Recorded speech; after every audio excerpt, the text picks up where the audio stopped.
Hello, and thank you for joining me today. Well, this is the Tuesday, February 25th edition of our video devotionals, and thank you so much for joining us today. I hope your Tuesday's going well. We've got some beautiful weather here in central North Carolina. We're going to take it, man. It is awesome. It's supposed to be like this all week, and hopefully you're enjoying some beautiful weather where you're at. We're going to be in Deuteronomy chapter 6 today. We're going to start in verse 4 and read a few verses.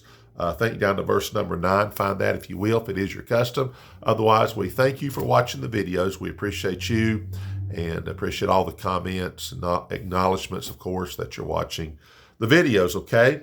All right, well, let's start here. Deuteronomy 6, starting verse 4. It says, "Hear, O Israel, the Lord our God is one Lord. And thou shalt love the Lord thy God with all thine heart and with all thy soul and with all thy might. And these words which I command thee this day shall be in thine heart." So let's just stop for a minute. So this is something, as I tell our folks, you can read something in the Bible and you honestly could put it anywhere in the Bible and it would fit just right. I mean, at what point in time would would God not want us to love him? And as a matter of fact, when Jesus was here on earth and a man came to him and asked him about what is the great commandment, well, Jesus referred to this passage here. So the point is, yes, we are to love the Lord our God with everything that we have, all of our being. It even says in verse 6, "These words which I command, they should be in your heart." And I mean, they should be a part of your being.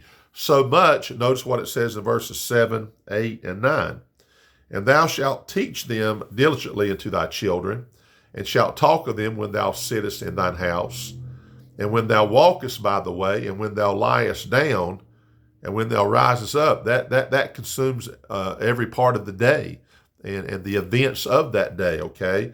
Verse 8, "And thou shalt bind them for a sign upon thine hand, and they shall be as frontlets between thine eyes." And verse 9, "And thou shalt write them upon the post of thy house and on thy gates." Not only should they be within us, but the reminders around us and the communications that come out of our mouth and how we teach our children and people that know us, the conversations. You know, we have to ask ourselves how far are we as children of God away from this practice? How much do we speak of so many things? You know, of course, this video, it gets posted on a social media platform. It goes to YouTube, and then it goes to X or Twitter, and then, of course, it goes on Facebook. So I'm using the platform as a way to get the words of God out. But, you know, there's a lot of things we use the social media platform for to let people know where we stand on things. Sadly, this is something that I've been very careful about, tried to be anyway. Shouldn't be patting myself on the back because tomorrow I may violate what I'm about to say. But I know this. I personally believe, in general, people that get on and just talk about things they don't like and go after things, even things, yes, that can be true.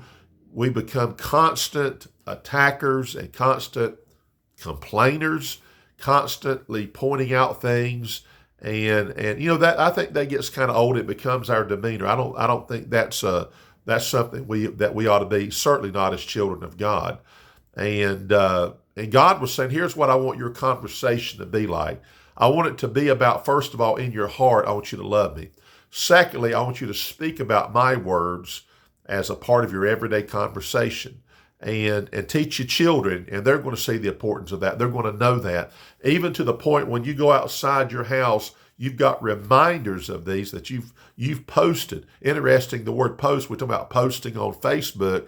How about literally the post outside your house and posting things on your post? Isn't that something?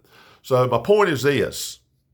We got to be very careful. I think what really dictates this is how much we take in, is how much comes out. If we're taking very little of God within us, then very little is going to come out. If we're consuming a lot of God, we're reading our Bibles, we're praying, our mind is thinking about these things, and we're communicating these things with other people, then you know what we're taking in, it comes out.